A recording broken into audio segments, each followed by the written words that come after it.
رحمت دا دریا الہی ہر دم وگدا تیرا جے ایک قطرہ بخشے مینوں تے کم بن جاوے میرا ونسلم على سيدنا ومولانا محمد رسوله النبي الأمين المكين الحنان الكريم الرؤوف الرحيم أما بعد فأعوذ بالله من الشيطان الرجيم بسم الله الرحمن الرحيم زدناهم هدى وقال الله تبارك وتعالى ربطنا على قلوبهم صدق الله مولانا العظيم. محترم المقام پیر طریقت حضرت صاحبزادہ پیر سید سعید الحسن شاہ صاحب دامت برکاتہم، اللہ رب العزت کا شکر ہے جس کی توفیق سے ہم عرس مبارک کی حضرت حافظ پیر سید محمد ارشاد شاہ صاحب حافظ جی سرکار مراڑوی رحمت اللہ تعالی علیہ کے عرس مبارک کے اس بابرکت تقریب میں جمع ہے. اہل اللہ کا ذکر عبادت ہے اور ان کے ذکر کی مجلس میں حاضر ہونا سعادت ہے. اب میں آج کی اس مجلس کی مناسبت سے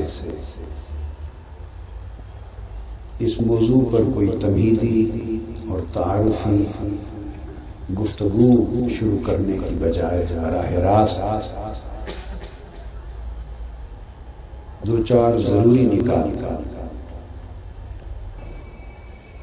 جنہیں بیان کرنا اور سمجھانا مقصود ہے وہ عرض کرتا ہوں.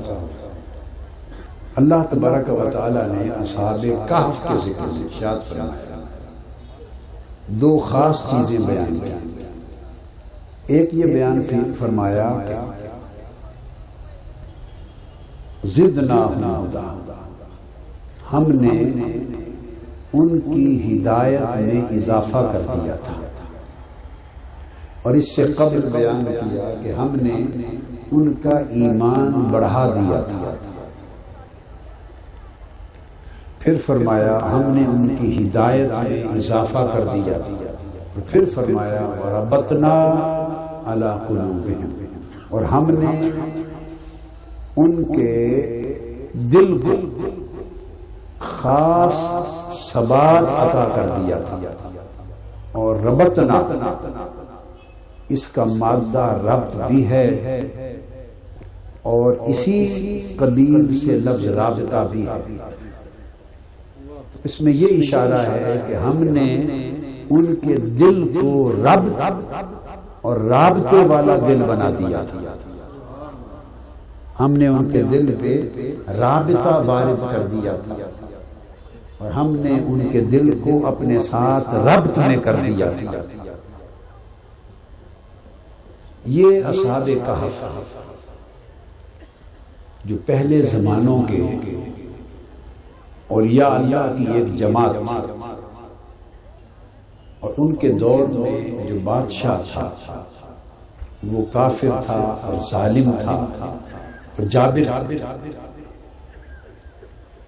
اس کی وجہ سے ہجرت کر کے شہر اور گھر بار چھوڑ کر ایک غار میں کچھ عرصے کے لیے پناہ گزین ہوئے، چھپے اور اللہ کی عبادت میں مشغول ہونا چاہا.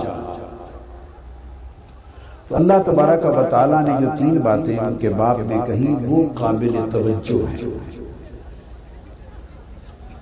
ایمان ہر شخص جب کلمہ پڑھتا ہے تو کلمہ گو مسلمان جب ہوتا ہے تو وہ صاحب ایمان بھی، مگر یاد رکھ لیں کہ ہر مسلمان مومن نہیں ہوتا۔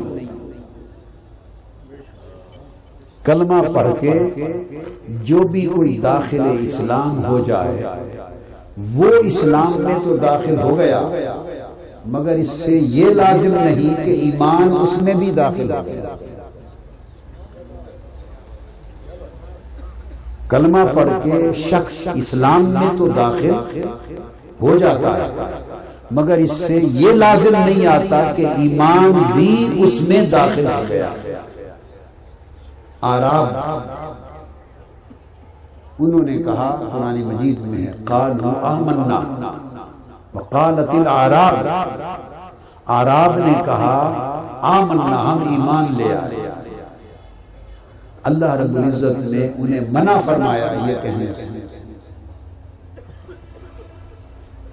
یہ نہ کہو کہ تم ایمان لے آئے، بلکہ فرمایا قولوا اسلمنا، ابھی تم یہ کہو کہ ہم مسلمان ہو گئے، یہ نہ کہو کہ ہم مومن ہو گئے۔ فلما لم يدخل الایمان فی قلوبکم، اس لیے کہ تم دائرہ اسلام میں تو داخل ہو گئے ہو، مگر ابھی ایمان تمہارے دلوں کے دائرے میں داخل نہیں ہے۔ ایمان تمہارے دائرہ قلب میں، دل میں داخل نہیں ہوا، تم ضرور دائرہ اسلام میں داخل ہوئے۔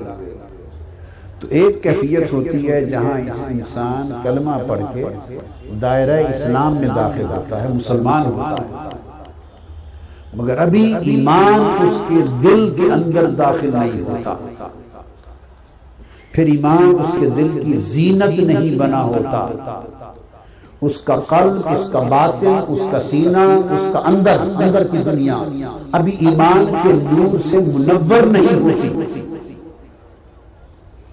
وہ کفر کی تاریکیوں سے نکل ضرور آتا ہے، کفر کے اندھیرے سے تو نکل آیا، مگر ابھی ایمان کا نور اس کے اندر داخل نہیں ہوا، وہ دو حالتوں کے درمیان کھڑا ہوتا ہے۔ پھر ایک سٹیج آتی ہے کہ اللہ پاک اسے صاحب ایمان کرتا ہے، اور صاحب ایمان ہونے کے لیے لازم ہے کہ وہ اپنے دل کو اللہ اور اس کے رسول کی محبت سے لبریز کرے۔ ایمان کے لیے لازم ہے کہ اس کا دل اللہ اور اس کے رسول کی محبت کے ساتھ معمور ہو جائے۔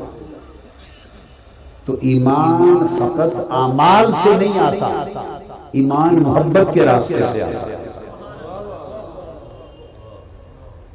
وہ جن اعراب نے کہا تھا ہم ایمان لے آئے، انہیں یہ خیال اس لیے ہوا تھا کہ وہ اسلام کے عمل کرتے تھے، حضور کے پیچھے کھڑے ہو کے نماز پڑھتے تھے، کلمہ گو تھے، جہاد میں شریک ہوتے تھے، زکوٰۃ دیتے تھے، پنجگانہ نماز پڑھتے تھے، حلال و حرام کے احکام پر عمل کرنا شروع کر دیا تھا، تو احکام شریعت پر عمل شروع کر دیا تھا۔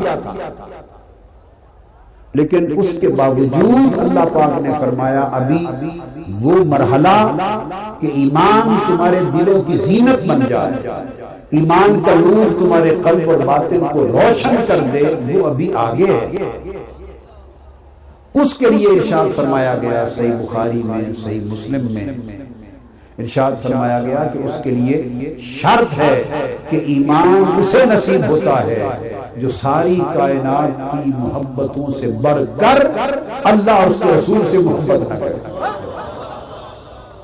جب ساری محبتیں ہیچ رہ جائیں، ساری محبتیں دم توڑ جائیں، اور اللہ اور اس کے رسول سے محبت ہر شے سے بڑھ جائے، اور محبت رسول جب ہر شے سے بڑھتی ہے تو وہ محبت نہیں رہتی۔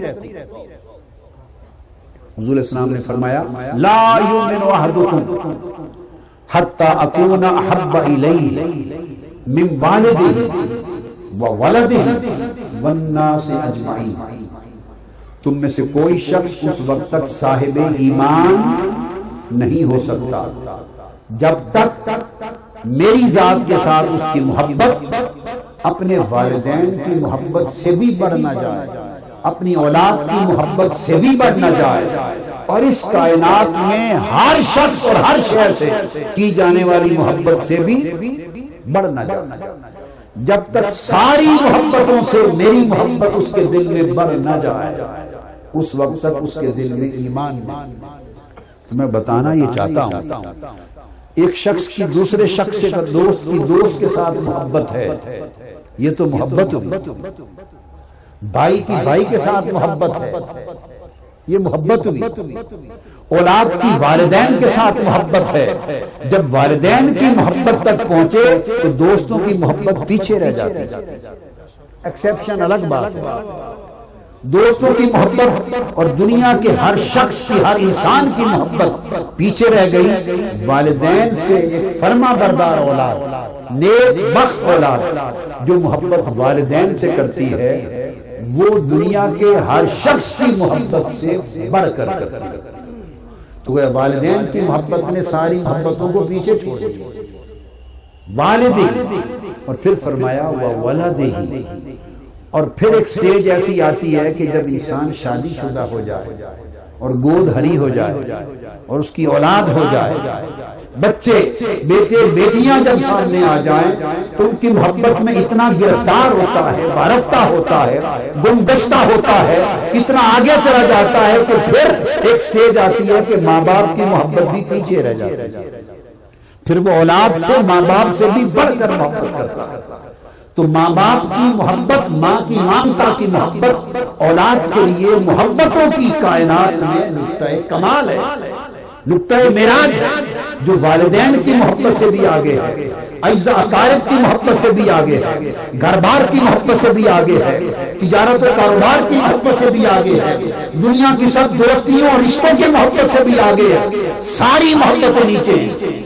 اولاد کی محبت اتنی اونچی ہے، ماں سے پوچھو وہ اپنی جان سے بھی بڑھ کر اولاد سے محبت کرتی، وہاں اپنی زندگی سے محبت بھی پیچھے رہ جاتی ہے، اولاد کی محبت جان سے محبت سے بھی بڑھ جاتی ہے۔ اب سوال یہ پیدا ہوتا ہے، یہاں تک تو تھی ساری محبتیں، دوستوں سے ہوئی تو محبت تھی، والدین سے ہوئی محبت تھی، اولاد اپنی جان سے ہوئی محبت تھی، اولاد سے ہوئی محبت تھی، اولاد کی محبت میں وارفتہ ہو گیا، سب کچھ کھو گیا، محبت تھی۔ تو آقا علیہ السلام نے اولاد جتنی محبت اب حضور سے کرنے کا نام تو ایمان نہیں رکھا۔ حضور علیہ السلام نے یہ تو نہیں فرمایا کہ مجھ سے اتنی محبت کرے جتنی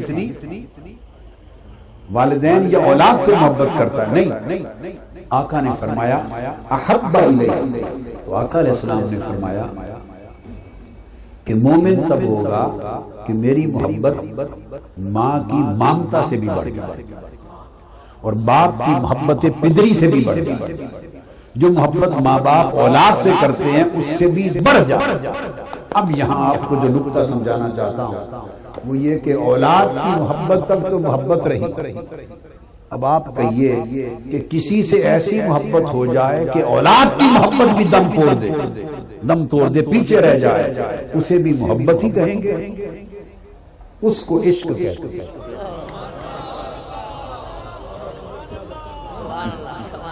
لوگوں سے تھی تو محبت تھی، والدین تک پہنچی محبت تھی، اولاد تک پہنچی محبت تھی، مگر کوئی محبت اتنی شدید ہو جائے کہ اولاد کی محبت بھی اس کے سامنے، اولاد کی محبت کے چراغ بھی بجھ جائے، اولاد کی محبت بھی مقابلہ نہ کر سکے، اولاد کی محبت بھی ترجیح نہ رہے، اس سے بھی آگے بڑھ جائے، تو بھلا اس کو بھی محبت ہی کہیں گے خالق؟ نہیں، اسی کو عشق کہتے ہیں۔ تو آقا علیہ السلام نے فرمایا مجھ سے محبت کرنے والا ایمان میں کامل نہیں ہے، ایمان میں کامل وہ ہے جس کی محبت درجہ عشق درجہ پہنچے۔ یحب الیہ من ولدہ ووالدہ والناس اجمعین کا مفاد یہ ہے۔ اب بتانا مقصود یہ تھا کہ اعمال کیے تو اسلام آ گیا اور حضور سے عشق کیا تو ایمان آ گیا۔ ہم سمجھ گئے نیک عمل کیے تو اسلام مل گیا اور آقا علیہ السلام سے عشق کیا تو ایمان مل گیا یہاں تک پہنچے اب اصحاب کہف کی بات جو میں نے کی تو اللہ پاک نے فرمایا پھر یہ وہ تھے کہ ان کے ایمان کو ہم نے مزید بڑھا دیا ان کا ایمان اللہ اور اللہ کے رسول کے ساتھ عشق سے شروع ہوتا ہے جو جس دور میں تھے تو ان کے ایمان کے لیے جو جو چیز بھی مقرر تھی اس عشق سے شروع ہوتا ہے ان کے لیے فرمایا ہم نے ان کا ایمان بڑھا دیا پھر ہم نے ان کی ہدایت بڑھا دی اور نہ صرف ہدایت بڑھا دی بلکہ فرمایا کہ ان کے دلوں کو اپنی بارگاہ سے مربوط کر دیا یہ اللہ والے ان کے دل مالا اعلیٰ کے ساتھ جڑ جاتے ہیں ربطنا علی قلوبہم کی زنجیر کے ساتھ اس تسلسل میں آ جائے تو جن کے دل اللہ کے رابطے میں آ جائیں پھر وہ کسی اور کو خاطر میں نہیں لاتے اور لائیں بھی کیوں انہیں خوف بھی کیوں ہو غم بھی کیوں ہو لالچ بھی کیوں ہو حرص بھی کیوں ہو ان کے دل کسی شے کی طرف راغب نہیں ہوتے اس لیے کہ جب دو عالم سے کرتی ہے بیگانہ دل کو دو عالم سے کرتی ہے بیگانہ دل کو عجب چیز ہے لذت آشنائی اگر آشنائی کی لذت مل جائے تو بندہ دنیا سے بیگانہ ہو جائے اور پھر وہ تو آشنائی کی لذت تھی صرف اور یہ اگر اس کی بارگاہ سے ربط قائم ہو جائے اس کا یہ جلوہ حسن سے ربط قائم ہو جائے مالا اعلیٰ سے ربط جڑ جائے اس کی حضور سے ربط جڑ جائے پھر کچھ چیز نگاہ میں نہیں جاتی یہ لوگ پھر اس میں مست و بے خود ہوتے ہیں یہ جوان اصحاب کہف اللہ کے ساتھ ربط پختہ کر کے اس کے عشق میں تعلق میں ربط میں مست و بے خود ہو گئے اس کے عاشق اس کے ولی تھے چل پڑے ابھی راستے میں تھے غار تک نہیں پہنچے کہ ایک کتا ان کے ساتھ ہو گیا اب جب کتا پیچھے چل پڑا انہوں نے دیکھا کہ یہ تو کتا ہمارے پیچھے پیچھے آ رہا ہے اب میں کوئی قصہ کہانی نہیں سنا رہا صرف قرآن مجید صرف قرآن مجید تو انہوں نے سوچا کہ یہ کتا ہے بھونکے گا اور ہمارے دشمن کو ہماری خبر ہو جائے گی ہم جس غار میں چھپے ہیں اس کے بھونکنے سے انہیں پتہ چل جائے وہ سراغ لگا لے سو انہوں نے پتھر اٹھائے اس کو مارنا شروع کیا تاکہ یہ دوڑ جائے وہ مارتے رہے کتا ثابت قدم رہا وہ بگاتے رہے کتا نہیں بھاگا اب اس بیان کو امام ابن جریر طبری کو پڑھ لے امام قرطبی کو پڑھ لے آپ امام فخر الدین رازی کو پڑھ لے علامہ آلوسی کو پڑھ لے علامہ حقی کو پڑھ لیں البیان آپ خازن کو پڑھ لیں آپ بغوی کو پڑھ لیں 100 تفاسیر اٹھا لیں اس کو بیان کرتی ہے مگر میں اس وقت جو ریفرنس دے رہا ہوں وہ امام قرطبی جو مفسر آج سے 1100 سال پہلے کے مفسر ہیں نہ وہ لاہور کے رہنے والے تھے نہ وہ بریلی شریف کے رہنے والے تھے آج سے 1100 سال پہلے کے مفسر امام تفسیر امام قرطبی وہ بیان کرتے ہیں احادیث نبوی کی روشنی جب اصحاب کہف نے بار بار پتھر مارے بھگانے کی کوشش کی تو کتے نے عرض کیا میرے اللہ مجھے زبان دے دے میں ان سے بات کروں گا اور امام قرطبی روایت کرتے ہیں کہ کتا اپنی 2 ٹانگوں پر کھڑا ہو گیا اور اگلی جو 2 ٹانگیں انہیں ہاتھ بنا کے اس طرح اٹھائی اور اس نے پوچھا ان سے اللہ والو مجھے کیوں بھگاتے اس نے سوال کیا، انہوں نے جواب دیا اس لیے کہ تو کتا ہے، تو بھونکے گا، ہمارے دشمن کو ہمارا پتہ چل جائے۔ اب اس نے جواب میں عرض کیا، اس نے کہا میں کتا ضرور ہوں مگر بھونکنے والا نہیں۔ کیا کہا میں نے؟ عرض کیا میں کتا ضرور ہوں مگر بھونکنے والا نہیں ہوں۔ سب کتے بھونکنے والے نہیں ہوتے۔ اب امام قرطبی نے جو الفاظ نقل کیے وہ لکھتے ہیں، اس نے کہا واللہ انی احب الاولیاء والصالحین، اس کتے نے کہا خدا کی قسم انی احب الاولیاء والصالحین، خدا کی قسم میں اولیاء اللہ کو اور صالحین سے محبت کرنے والا ہوں، میں اولیاء اور صالحین سے محبت کرنے والا کتا ہوں۔ تو کتوں میں بھی ہیں جنہیں اللہ اس محبت کی توفیق دیتا ہے، مگر وہ توفیق تب ہوتی ہے جب پہچان جاتی ہے، جب مگر اس میں ثابت قدمی تھی جب انہوں نے یہ سنا کہ وہ قسم کھا کے کہتا ہے اور اللہ نے اس کو زبان دی ہے کہ میں اولیاء اور صالحین سے محبت کرتا ہوں، تو انہوں نے پھر بگانے کا ارادہ ترک کر دیا، چل پڑے اور کتا پیچھے پیچھے ہو گیا۔ اب اس کو جو یہ موقع مل گیا ان کی خدمت میں رہنے کا، وہ ثابت قدمی سے کیا ملا؟ وہ پتھر مارتے تھے اور وہ بددل ہو کے بھاگا نہیں، پتھر کھا کے بھی ثابت قدم رہا۔ تو جس میں اتنا ثبات اور ثابت قدمی استقامت ہوتی ہے وہ استقامت پہ رہے تو کچھ نہ کچھ بالآخر لے لے، استقامت سے ملتا ہے۔ استقامت میں صبر چاہیے، شکر چاہیے، حوصلہ چاہیے، عزم چاہیے۔ ہم اپنی زندگی میں صبر اور استقامت نام کی چیز اپنے اندر نہیں رکھتے، اور اگر کوئی بگا دے، ایک بات کر دے تو پھر تو سوال ہی پیدا نہیں ہوتا۔ ہم یہ کہیں گے کہ ہمیں کتا سمجھا، دھتکار کے بھگا رہے، اور یہ نہیں پتا کہ کتا تو استقامت کے ساتھ دھتکارے جانے کے باوجود دامن نہیں چھوڑتا، استقامت پہ رہتا ہے۔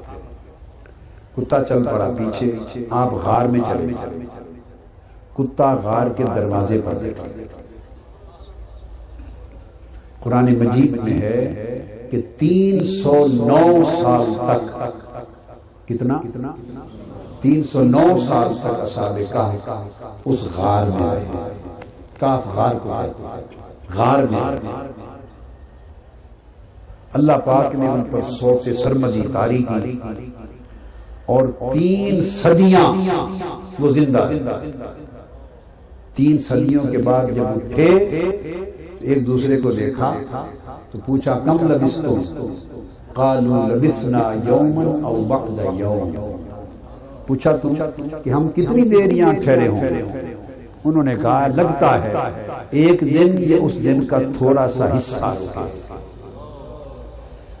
ایک آدمی تو نہیں تھا، آدمی تو آگے بیان آئے گا زیادہ تھا۔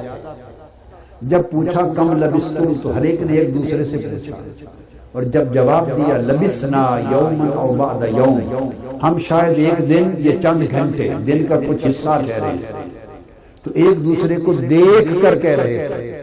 اس وقت انہوں نے ایک دوسروں کے کپڑے بھی دیکھے ہوں گے، یہی دیکھنا ہوتا ہے، چہرہ اور لباس کے ساتھ جسم بھی دیکھا ہوگا، بال بھی دیکھے ہوں گے، بڑھاپا، جوانی، عمر کا فرق آیا نہیں آیا، سب کچھ دیکھا ہوگا۔ لباس میں، شکل میں، چہرے میں، بدن میں، تازگی میں، کسی شے میں رکھتے برابر فرق نہیں پایا، تو تب کہنے لگے کہ شاید چند گھنٹے لگتے۔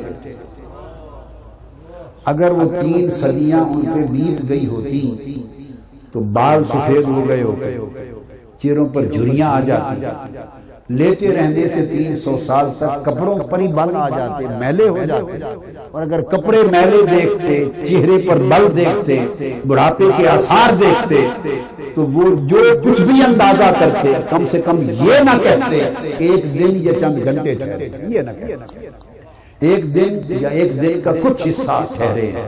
اس کا مطلب بڑا واضح ہے قرآن مجید میں کہ 300 سال کا زمانہ دنیا پہ بیت گیا، اور وہ دنیا پہ بیتی ہوئی 3 صدیاں ان کے لیے چند گھنٹے بھی نہ بنی، چند منٹ بنے۔ وہ جس طرح لباس کے ساتھ آئے تھے، لباس بھی نہ بگڑا، بدن بھی نہ بگڑا، چہرہ بھی نہ بگڑا، بڑھاپا بھی نہ آیا، تازگی بھی متاثر نہ ہوئی۔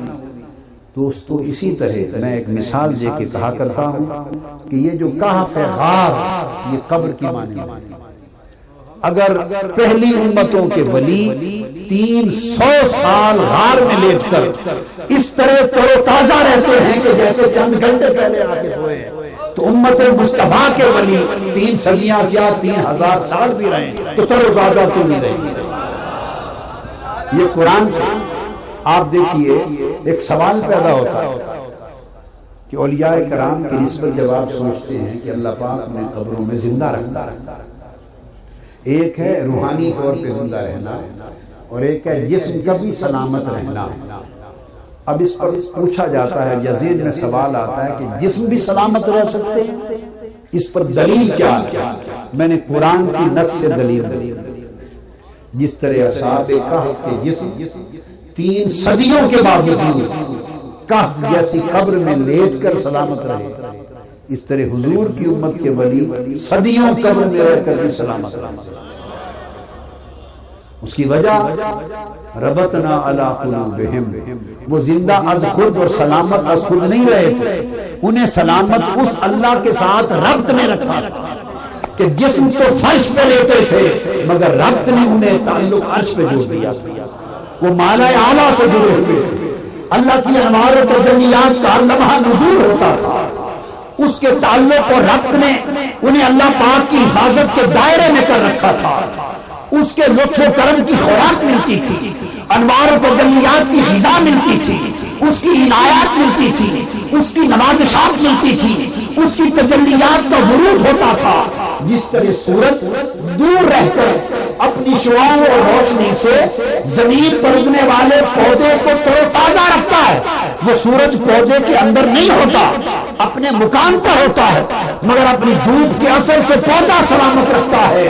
یہ زمین کے ساتھ اس دنیا کے نظام شمسی سے سورج ہے۔ تو جو لوگ روحانی طور پر، قلبی طور پر اللہ کی بارگاہ سے مرتبط ہو جاتے ہیں، متعلق ہو جاتے ہیں، مربوط ہو جاتے ہیں، اللہ اپنے انوار و تجلیات کے پرتو میں انہیں اس طرح رکھ لیتا ہے کہ وہ صدیاں گزر جائیں ان کے جسم اور روح سب کچھ تر و تازہ اور سلامت رہتی ہے۔ کہ 3 صدیاں لیٹ کر بھی کہف جو غار کی معنی، جو قبر کی معنی ہے، اس میں سلامت رہے۔ اور پھر ان کو تو اللہ نے سلامت رکھا، انہیں تو اللہ نے سلامت رکھا۔ ربطنا علی قلوبہم، ربط ان کے دلوں کا اللہ کے ساتھ تھا، کتے کا نہیں، اللہ کے ساتھ، مالا اعلیٰ کے ساتھ ربط ان کے دلوں پر نازل ہوا تھا۔ ثبات الوہیت، حضور الوہیت سے ان کے دلوں پر وارد ہوا تھا۔ اللہ پاک کی طرف سے حفاظت ان کے قلب و باطن اور ان کے جسم کو نصیب ہوئی تھی۔ کتے کے ساتھ کوئی ربط کا تعلق نہ تھا۔ 3 صدیاں یہ سلامت رہے اور 3 ہی صدیاں باہر بھوکا پیاسا بیٹھا ہوا کتا۔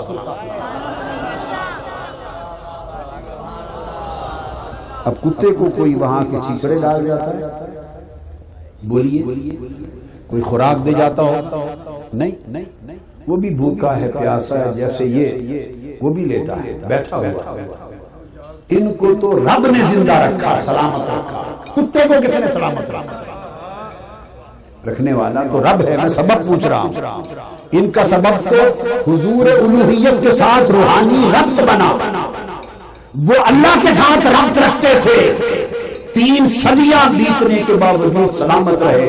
کتے کا ربط ان کے ساتھ، کتے کا ربط ان ولیوں کے ساتھ جو غار میں لیٹے تھے، ولیوں کا ربط اللہ کے ساتھ تھا، کتے کا ربط ان ولیوں کے ساتھ تھا جو غار میں لیٹے تھے۔ ربط کیا تھا؟ دو چیزیں تھیں، ایک استقامت، ایک خدمت، ایک محبت، خدمت، استقامت، یہ ربط۔ اس نے کہا میں محبت کرتا ہوں ولیوں سے، پتھر کھا کے نہیں بھاگا، اس نے کہا میں استقامت رکھتا ہوں، اور دروازے پر بیٹھا رہا تاکہ کوئی دشمن آ کے تکلیف نہ پہنچائے، خدمت کرتا رہا۔ یہ کل 3 عبادتیں تھیں اس کتے کی، یہ 3 عمل تھے اس کے، ولیوں سے محبت تھی، ولیوں کی خدمت تھی، اور اس خدمت پر استقامت تھی۔ اس کے سلے میں 300 سال جہاں اولیاء زندہ و سلامت رہے، وہاں ان کا کتا بھی ان کی خدمت میں رہنے والا زندہ و سلامت رہا۔ توجہ بھی اب قرآن مجید میں ہے، اب قرآن مجید نے تو انہیں زندہ رکھنے کا اللہ پاک نے اہتمام کیا، ان کے جسموں کو سلامت رکھنے کا۔ وہ اہتمام ظاہراً کتے کے لیے نہیں تھا۔ قرآن مجید کہتا ہے تَرَى الشَّمْسَ إِذَا طَلَعَتْ تَزَاوَرُ عَنْ كَهْفِهِمْ ذَاتَ الْيَمِينِ وَإِذَا غَرَبَتْ تَقْرِضُهُمْ ذَاتَ الشِّمَالِ وَهُمْ فِي فَجْوَةٍ مِّنْهُ۔ میرے حبیب آپ دیکھیں گے وہ غار کے وَهُمْ فِي فَجْوَةٍ مِّنْهُ، کھلے دہنے میں غار میں لیٹے۔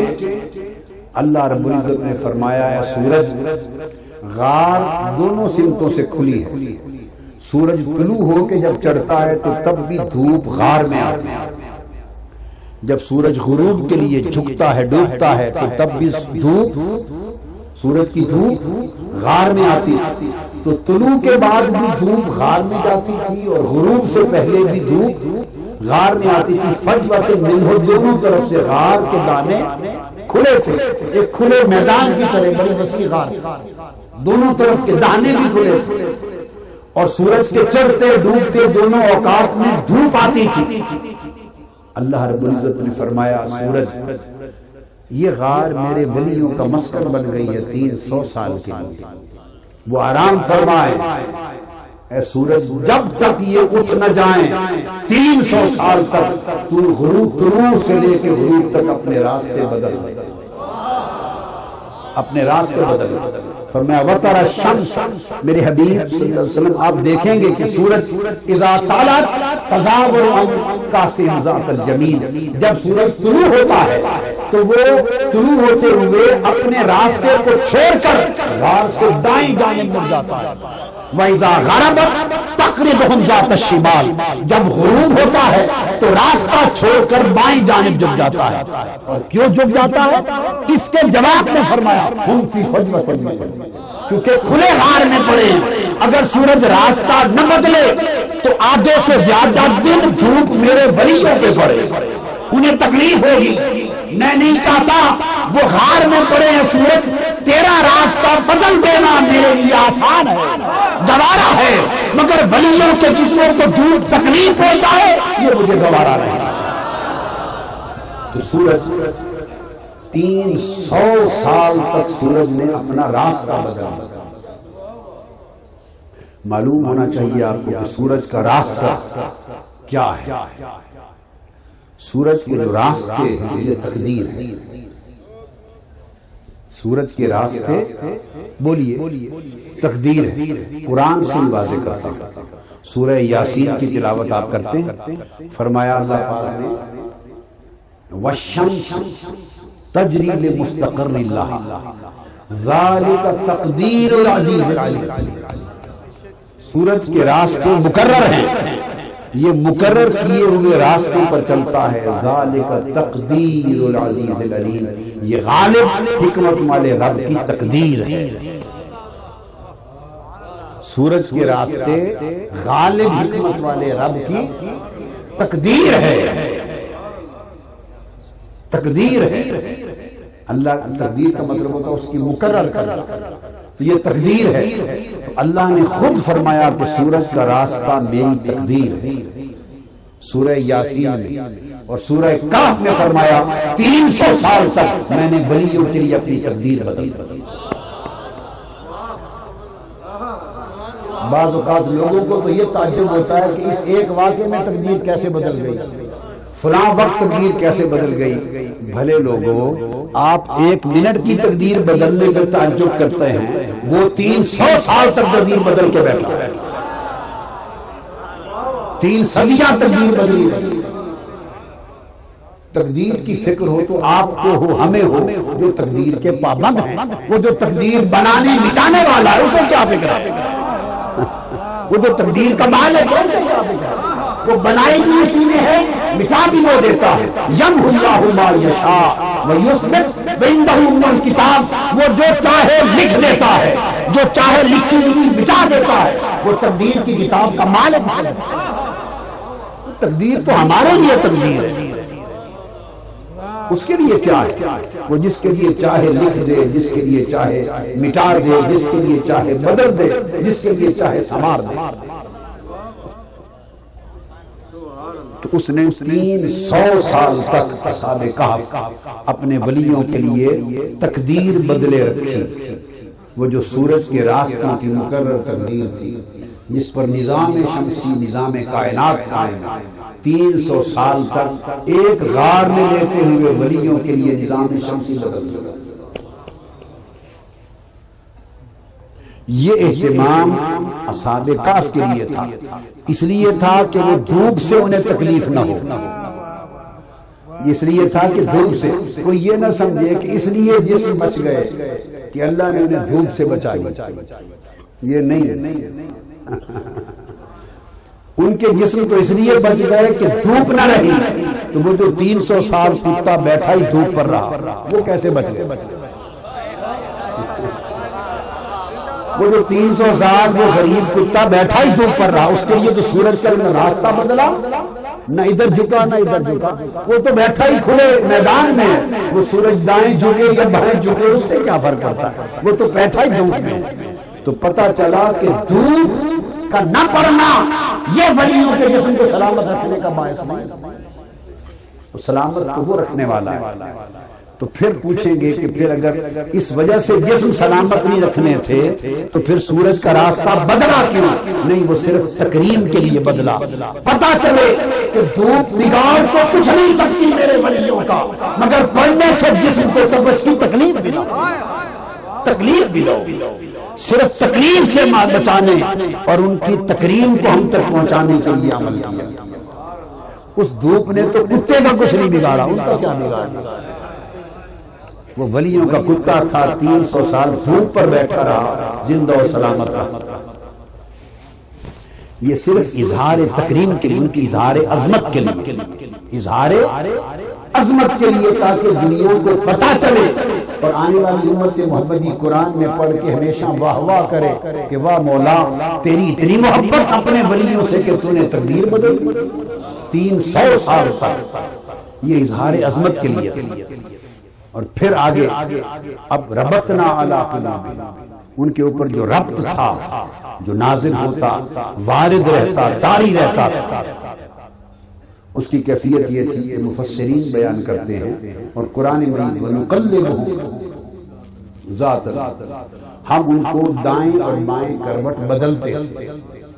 اصحاب کہف کو اللہ پاک دائیں اور بائیں پہلو کروٹ بدلتا تھا۔ مفسرین بیان کرتے ہیں ہر 6 ماہ، بعض نے روایات میں کہا 3 ماہ بعد، 3 یا 6 ماہ بعد اللہ تعالیٰ ان کو ایک بار دائیں کروٹ بدلتا تھا اور پھر اگلی بار 3-6 ماہ بعد بائیں کروٹ پہلو بدل دیتا تھا تاکہ جسموں کو جسم نہ لگ جائے، انہیں تکلیف نہ ہو جائے۔ تو ہر 6 ماہ یا 3 ماہ بعد اصحاب کہف کے پہلو بدلتے تھے۔ اور مفسرین بالاجماع بیان کرتے ہیں کہ اندر اللہ کے اس ربط، اس فیض سے اصحاب کہف یعنی ولیوں کی کروٹیں بدلتی تھی، عین اس وقت جب ان کے پہلو بدلتے، باہر خود بخود کتے کا پہلو بھی اسی سمت بدل جاتا تھا، کتے کا پہلو بھی اسی سمت بدل جاتا تھا۔ تو جو فیض اندر ملتا تھا اس کا حصہ کتے کو ملتا تھا۔ اب یہ فیض کے منتقل ہونے پر قرآن کی نص آ گئی، کہ جو فیض ولیوں کو ملتا ہے ان کی خدمت میں ثابت قدم مخلص وفادار بن کے کتا بھی بیٹھ جائے تو اسے بھی فیض کا حصہ ملتا ہے۔ انسان تو پھر انسان ہے، انسان تو پھر انسان ہے۔ قرآن گواہ کہ وہ فیض کتے کو، وہ تاثیر کتے کو منتقل ہوتی، اس کے کروٹ بدلتی تھی۔ یہ تو قرآن ہے۔ یہاں ایک واقعہ کوٹ کروں کرامات میں، آپ نے نام سنا ہوگا حضرت حاجی امداد اللہ مہاجر مکی رحمۃ اللہ علیہ، ایک بزرگ گزرے ہیں۔ جتنے اکابر علماء دیوبند ہوئے ہیں وہ سارے ان کے مرید تھے۔ مولانا رشید احمد گنگوہی، مولانا اشرف علی تھانوی، مولانا محمد قاسم نانوتوی، کل علماء جو اکابر دیوبند ہیں وہ حضرت حاجی امداد اللہ مہاجر مکی رحمۃ اللہ علیہ کے مرید اور مرید تھے۔ اور یہ عرب و عجم کے شیخ، پورا ہند بڑے بڑے علماء ہر سمت کے ان کے مرید۔ وہ حاجی امداد اللہ مہاجر مکی رحمۃ اللہ علیہ بیان کرتے ہیں اپنی کتاب میں شمائم امدادیہ میں اور پھر امداد المشتاق میں، وہ بیان کرتے ہیں کہ حضرت جنید بغدادی رضی اللہ تعالیٰ عنہ بغداد شریف میں اولیاء اللہ کے سردار تھے، جہاں ان کی مجلس لگتی اور اولیاء اللہ ان کے حلقے میں بیٹھتے، حضرت جنید بغدادی کا حلقہ جہاں قائم ہوتا، وہ فرماتے ہیں کہ ایک کتا تھا بغداد کا، اس کو حضرت جنید بغدادی سے عشق ہو گیا تھا۔ جہاں جنید بغدادی بیٹھتے اسی حلقے کو پیچھے چلتا چلتا وہ کتا بھی فاصلے پر پاؤں پہ سار کے ان کے تکتا بیٹھ جاتا، بیٹھ کر تکتا رہتا ہے۔ جہاں مجلس ہوتی کتا بھی وہاں جا کے بیٹھ جاتا اور وہ انہیں تکتا ہی رہتا تھا۔ جہاں ہلکا ہوتا کتا بیٹھ جاتا تھا فاصلے پر، حضرت جنید بغدادی کو تکتا رہتا ہے۔ حاجی امداد اللہ صاحب نے بیان کیا۔ اور ویسے حضرت امام عبد الوہاب شعرانی رحمۃ اللہ علیہ نے بھی الانوار القدسیہ میں اسی طرح کا واقعہ اور اولیاء کے لیے بھی بیان کیا۔ یہ محدثین نے بھی ایسی چیزیں بیان کی، ائمہ حدیث اور اولیاء و صوفیاء۔ تو کتا تکتا رہتا۔ ایک دن حضرت جنید بغدادی خوش ہوئے اس کتے کی وفا دیکھ کر، استقامت دیکھ کر، محبت دیکھ کر اور ہر وقت اس کی ادا دیکھ کر خوش ہوئے۔ تو موج میں تھے تو اس کتے پر توجہ کر کتے پر جو توجہ کی تو وہ بھی فیض کا حصہ پا گیا۔ اب وہ فیض کیا پایا؟ فرماتے اس دن کے بعد اب جہاں وہ کتا جا کر بیٹھتا تھا 40 بغداد کے کتے اس کے ارد گرد ٹانگیں جوڑ کے بیٹھ جاتے ادب کے ساتھ۔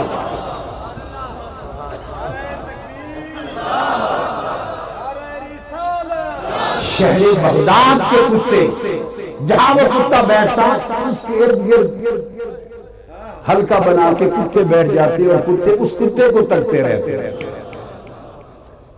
کتے کو تکتے رہتے۔ تو گویا بغداد کے کتوں کو پہچان ہو گئی تھی اور اس کو فیض ملا کہ اسے اللہ کے ولیوں کی پہچان ہو گئی تھی۔ تو اگر پہچان کتے کو ہو جائے، وفادار ہو جائے، وہ بھی محروم نہیں رہنا۔ اور ایک طرف ہم انسان ہیں، میاں محمد صاحب نے کہا ہے نا کبھی کتے بازی لے جائے، کتے بازی لے جائے، وہ کتا بازی لے جائے۔ یہ بات میں نے بعد میں اس لیے بتائی کہ کوئی کہہ سکتا ہے کہ یہ تو ولیوں کی بیان کی ہوئی ایک حکایت ہے، ہم نہیں مانتے۔ کوئی ضروری نہیں آپ کا جی چاہے مانے نہ مانے، اب تو قرآن کی بیان کر چکا ہوں، اس کا انکار کیا کرے۔ تو 300 سال تک کتا ان سے فیض کا اکتساب کرتا تھا۔ پھر نتیجہ کیا ہوا؟ اللہ رب العزت نے ارشاد فرمایا اس کتے کو جو فیض ملا اس استقامت اور وفاداری کے نتیجے میں، تو قرآن مجید میں آگے اللہ رب العزت نے اصحاب کہف کی تعداد بیان کہ اصحاب کہف کتنے تھے یہ بیان، اور پھر اس کے کرم کا یہ تو کتا ولیوں کا وفادار بنا، خادم بنا، محب بنا، تو اتنا فیض پا گیا اس نصیب کہ قرآن ہے اور کتا اس قرآن کا مضمون بن گیا۔ کوئی آپ کی میری لکھی ہوئی کتاب کا مضمون نہیں، اللہ کے کلام کا مضمون ہے۔ کیا لگے اللہ کی وحی اور کیا لگے کتا، اس کتے پر وحی اللہ کی نازل ہو رہی ہے، کتے کے مضمون پر، کتے کے واقعے پر، کتے کے حال پر۔ آپ کہیں گے کیسے؟ حتیٰ کہ قرآن مجید میں اللہ پاک نے اس کتے کے بیٹھنے کی جو ادا تھی، جو ولیوں کے دروازے پر جس ڈنگ سے بیٹھا تھا، آپ نے بھی کسی کے گھر اگر کتا ہو، کئی شوقیہ رکھنے والے ہوتے ہیں، اللہ انہیں توفیق نہ دے، کئی شکار کے لیے رکھتے، کئی ریچھوں کے لیے رکھتے، ریچھوں والوں کو اللہ توفیق نہ دے، شکار کے لیے جائز ہے، پہرے کے لیے جائز ہے، کتے رکھتے زندگی بھر۔ جس نے بھی کتا رکھا ہے ایمان سے کہیے، وہ صبح شام بیٹھتا ہے۔ کبھی آپ نے بھی اپنے کتے کے بیٹھنے کی ادا، ڈھنگ اور طریقہ غور سے دیکھا؟ آپ سے پوچھا جائے کہ کتا آپ کا کس طرح بیٹھتا ہے، ابرپٹلی، فوری طور پر آپ اس کی ادا، بیٹھنے کا طریقہ بتا سکتے ہیں کہ اس طرح اگلی ٹانگیں کرتا ہے، اس طرح پچھلی کرتا ہے، میرا کتا یوں بیٹھتا ہے کوئی آپ میں سے جو کتے کے بیٹھنے کی ادا بتا سکتا؟ یہ ایسی چیز ہی نہیں کہ کوئی اس پر دھیان کرے۔ کتا رکھنے والا بھی جان نہیں، شاید کتے کو شوق کے لیے پالنے والا بھی کوئی نہیں جانتا ہوگا کہ بیٹھتا کیسے ہے۔ آپ دھیان نہیں کرتے، اور قربان جائیں اس صدق، وفا، استقامت اور خدمت کا صلہ کتے کو یہ ملا کہ اللہ پاک نے اصحاب کہف کے دروازے پر کتے کے بیٹھنے کی ادا تک بھی بیان کیا۔ وَقَلْبُهُمْ بَاسِطٌ ذِرَاعَيْهِ بِالْوَسِيلِ، اس طرح اگلے پاؤں پساڑ کر اور اس طرح پہلو رکھ کے کتاب بیٹھا ہوا تھا غار کے دانے۔ اللہ پاک نے اس کے اگلے پاؤں پچھلے پاؤں بچھاڑ کر پہلوں کے بل اس طرح بیٹھنے کی جو ادا ہے، اس کو قرآن کی وحی کا مضمون بنایا۔ قرآن میں اس ادا کو بیان کیا۔ اس رب کے کرم دیکھیے جو اپنے محبوب ولیوں کے کتے کی بیٹھنے کی ادا کا ذکر کرتا ہے تو اسے اپنے ولیوں کی ادا سے کتنا پیار ہوگا، اپنی ولیوں کی اداؤں سے، ان کے اٹھنے بیٹھنے سے کتنا پیار۔ تو کتے کے بیٹھنے کا انداز بیان کیا قرآن مجید میں، اور پھر آگے بیان کیا عدد کیا تھا اصحاب کہف کا، کتنے تھے۔ قرآن مجید میں ارشاد فرمایا یقولون، بعض لوگ قریب کہیں گے یقولون ثلاثہ رابعہم کلبہم، اللہ پاک نے فرمایا کچھ لوگ کہیں گے، ابھی آپ سے پوچھیں گے یہ کتنے تھے اصحاب کہف، تو فرمایا قرآن مجید میں کچھ لوگ کہیں گے کہ 3 تھے۔ اب قرآن کہتا ہے ثلاثۃ، کچھ لوگ کہیں گے 3 تھے، رابعہم کلبہم، اور اللہ پاک فرماتا ہے اچھا اگر 3 تھے تو چوتھا ان کا کتا تھا۔ باری تعالیٰ، ہم نے تو پوچھا ہے کہ اصحاب کہف کتنے تھے، کتے کا تو کسی نے نہیں پوچھا، ہم نے تو پوچھا اصحاب کہف کتنے تھے، ثلاثۃ 3 تھے۔ وہ کہتا ہے رابعہم کلبہم، وہ 3 تھے تو چوتھا ان کا کتا تھا۔ اور بعض کہتے ہیں اربعۃ، بعض کہتے ہیں خمسۃ، 5 تھے۔ فرمایا خمسۃ سادسہم کلبہم، اگر 5 تھے تو چھٹا ان کا کتا تھا۔ قرآن ہے۔ اور بعض کہیں گے کہ سبعۃ، 7 تھے، تو فرمایا سبعۃ وثامنہم کلبہم، اگر 7 تھے تو 8واں ان کا کتا تھا۔ یہ قرآن مجید۔ اب غور سے جا کے دیکھ لیں، کل تلاوت کریں اور سوچیں کیا بات سمجھ میں آتی ہے۔ اگر یہ اللہ کا کلام نہ ہوتا، اس بیان کی کوئی تک سمجھ میں آتی، کوئی حکمت سمجھ میں آتی؟ اگر یہ اللہ کا کلام نہ ہوتا، یہ بات کسی اور نے کہی ہوتی تو آپ حیرت زدہ نہ ہو جاتے کہ کیا بات کہی۔ اگر آپ کو کوئی دعوت دے کہ آپ میرے گھر تشریف لائیے، دوست احباب مل کے تو کھانا کھائیں، اور آپ جائیں اور وہ آپ سے پوچھے کہ آپ کتنے احباب ہیں، اور آپ کہیں جی 8 ہم ہیں اور 9واں ہمارا کتا ہے، 10 ہم ہیں 11واں ہمارا کتا ہے، 15 ہم ہیں 16واں ہمارا کتا ہے، تو وہ آپ کی دماغی حالت پہ شک نہیں کرے گا؟ بتائیے نہیں کرے گا؟ وہ کہے گا میں نے کھانا آپ کا پکایا، عدد آپ کا پوچھ رہا ہوں آپ کتنے ہیں؟ کتے کو کس طرح اڑا دیا دریا؟ بھئی آپ 7 ہیں تو 7 بتا دیں، 9 ہیں تو 9 بتا دیں، 10 ہیں 10 بتا دیں، ساتھ یہ کہ نامہ ہمارا کتا ہے اور 11واں کتا، یہ کیا بات؟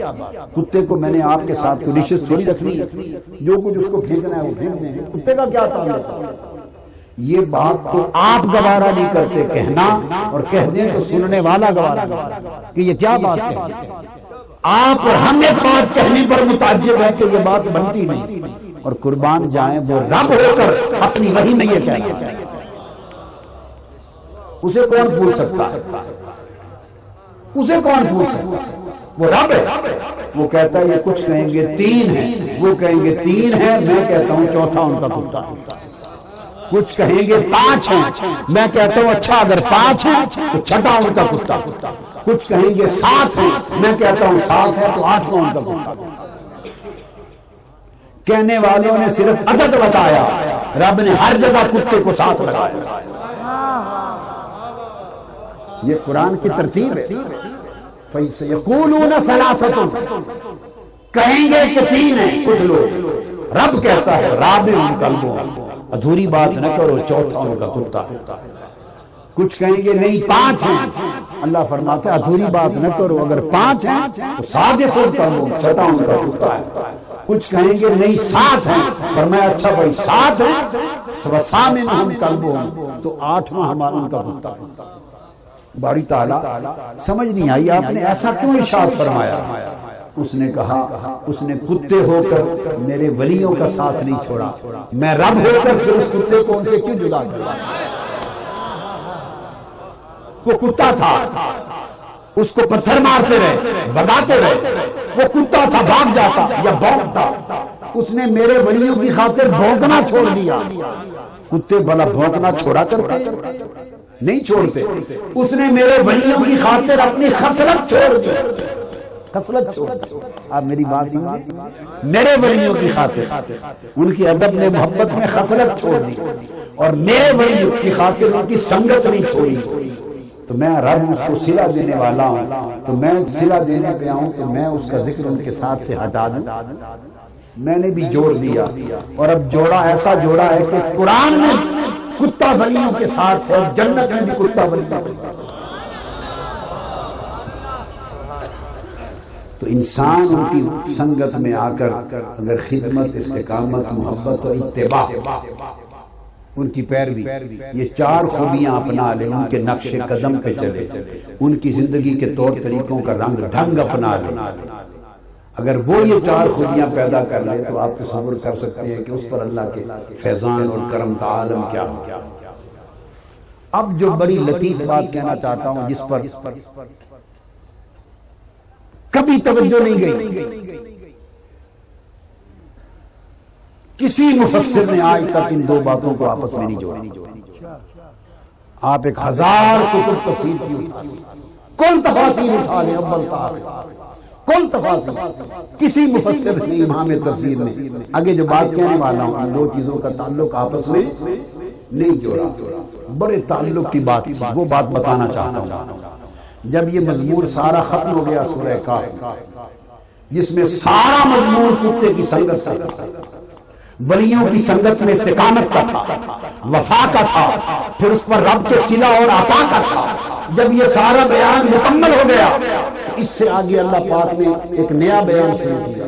جو نیا بیان اس کے ساتھ جوڑا وہ یہ تھا کتے کا ولیوں کی سنگت میں جم کر بیٹھا رہنا، اور دھتکارنے کے باوجود استقامت پہ ڈٹے رہنا، اور ولیوں کا در، ان کی مجلس اور ان کی تحریر چھوڑ کر نہ جانا۔